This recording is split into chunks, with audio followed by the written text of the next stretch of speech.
অল্প উপকরণে আর কম খরচে যারা নাস্তা তৈরি করতে চান আজকের রেসিপিটা তাদের জন্য পারফেক্ট। তো আজকে যে নাস্তাটি তৈরি করব সেটা হচ্ছে আলু আর ময়দা দিয়ে।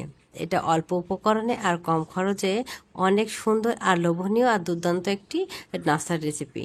এর জন্য আমি প্রথমে এখানে নিয়েছি হাফ কাপ ময়দা, সাথে দিয়ে দিলাম স্বাদ মতো লবণ, আর দিয়ে দিলাম কালি জিরা, আর 2 টেবিল চামচ দিয়ে দিলাম সয়াবিন তেল। দিয়ে হাতের সাহায্যে খুব ভালোভাবে মেখে নিব। এভাবে খুব ভালোভাবে তেলটা ময়দার সাথে মিশিয়ে নিতে হবে। তারপর এখানে উষ্ণ গরম পানি দিয়ে ময়দাটা মেখে নিব, তাহলে আর রেস্টে রাখার প্রয়োজন হবে না। খুব ভালোভাবে এভাবে হাতের সাহায্যে ময়দাটা আমি মেখে নিয়েছি। ঠিক রুটির আকারে একটা ডো তৈরি করে রেখে দিলাম। এর মাঝে আমি একটা আলু সিদ্ধ করে নিয়েছি, আর আলুটা আমি কাঁটা চামচের সাহায্যে ম্যাশ করে নিয়েছি। এখানে দিয়ে দিলাম স্বাদ মতো লবণ আর একটু জিরা গুঁড়া, আর এখানে দিয়ে দিলাম সামান্য মরিচ গুঁড়া। মরিচের পরিমাণ বেশি খাইলে বেশি দিতে পারেন, চাইলে কাঁচা মরিচও ব্যবহার করতে পারেন। আর আমি এখানে ছিল ফ্রোজেন ধনিয়া পাতা, সেটা দিলাম, ফ্রেশ থাকলে ফ্রেশ দিতে পারেন। আর একটা দিয়ে দিলাম এখানে ডিম মিহি করে গ্রেট করে। তো ডিমটা অপশনাল, চাইলে বাদও দিতে পারেন, এমনিতেও কিন্তু এটা বেশি ভালো লাগবে। তো ডিম দিলে একটু স্বাস্থ্যসম্মত হয় আর খেতে আর একটু বেশি ভালো লাগবে, এর জন্য ডিম দিয়ে নিলাম। আর একটা বাটিতে আমি 2 চামচ নিয়ে নিলাম ময়দা, আর সামান্য মরিচ গুঁড়া দিয়ে পানি দিয়ে এভাবে পাতলা একটা বেটার তৈরি করে রাখবো।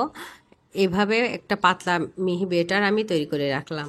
এই যে আমার ময়দার যে মিশ্রণটা করে রেখেছিলাম সেটা কিন্তু অনেকটা পারফেক্ট হয়ে গেছে।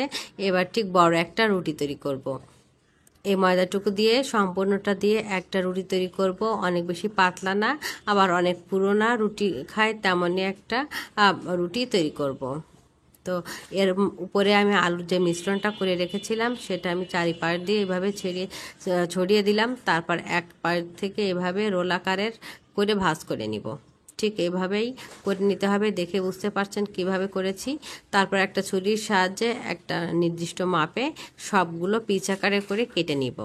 খুবই সহজে আর কিন্তু খুব ইউনিক এই রেসিপিটা, একেবারে সহজ তৈরি, আনকমন, অতিথি আপ্যায়নের তো জুটি নাই। আপনাকে জিজ্ঞাসা করবে যে এটা কিভাবে তৈরি করা, এতটাই মজা আর এত অল্প খরচেই এগুলো তৈরি করে নেওয়া যায়। এবার যে ময়দার মিশ্রণটা করে রেখেছিলাম সেগুলোর ভিতরে আমি এই যে এক একটা করে নাস্তা আমি দিয়ে দিব, আর এভাবে টুকরাগুলো উঠিয়ে নিব। এদিকে আমি একটি প্যানে তেল বসিয়ে দিয়েছিলাম। তেলটা একটু গরম হলে আমি ঠিক ময়দার বেটারে এভাবে চুবিয়ে আমি তেলে দিয়ে দিব। এতে করে আলুর উপরে একটা সুন্দর প্রলেপ পড়বে আর আলুটা খুলে আসবে না। তো এভাবে এক পাশ হয়ে আসলে আর এক পাশটা অল্প আঁচে রেখে আমি উল্টে দিলাম। এভাবে একটা সুন্দর মুচমুচে যখন হয়ে এসেছে আর কালারটা যখন গোল্ডেন কালার হয়ে আসছে, তখন এগুলো আমি উঠিয়ে নিব। খুবই দুর্দান্ত আর লোভনীয় একটা রেসিপি শেয়ার করলাম, আর এটা এতটাই মজার হয়। রেসিপিটা ভালো লাগলে লাইক কমেন্ট শেয়ার করতে ভুলবেন না। নিত্য নতুন এমন সহজ রেসিপি পেতে সাথেই থাকবেন। আল্লাহ হাফেজ।